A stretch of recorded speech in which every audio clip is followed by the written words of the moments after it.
So when we're doing paint correction, we always get questions a lot from customers. How do we get behind emblems, or how do we get in certain crevices or areas? So this is a perfect example. If you zoom in here, you can see this car has a lot of contamination in between these tight spots, so it's impossible to reach at with the polisher. So we're going to remove this emblem, and then we're going to do the paint correction, and then we'll replace it before the coating. So one of those things, one of those little details that can really separate you from other guys or other competition is to take that extra time and go the extra mile to get it perfect. So we're going to heat this adhesive, heat this badge. It's aged a little bit, so it's very strong, and then we're going to use a fishing wire to remove this, cut it. That's so you're not prying on it, not denting the vehicle.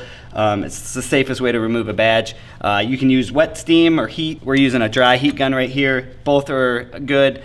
Wet heat is a little safer, but dry heat is just as good, especially when you need to get a little hot, a little bit more temperature to soften that glue. So when you're heating, you definitely want to get to a temperature to where you can still touch it. And that means it's safe for the paint and the decal here if we're trying to save it. If you can't touch it and you're pulling your hand away very fast, then it's too hot. So you want to reduce heat. But as I'm heating it, I'm constantly feeling it to make sure that I can still touch it without burning myself. And that will keep it safe for the paint and the emblem. Now I'm going to use some nylon fishing wire. This is what I like. It's called spider wire. And I'm just going to get on the side here and just back and forth.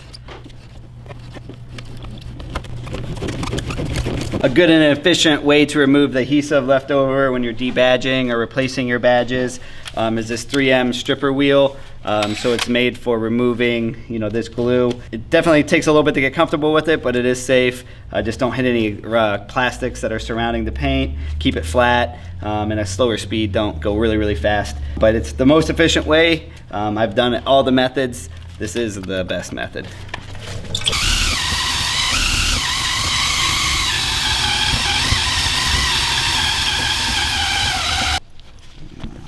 Wipe away the debris, and now you can come in and use your solvent and remove any little residual. So you have to use a lot less chemical, a lot less messy, and then of course we're going to compound and polish this area as well, and you won't be able to see any outlines remaining.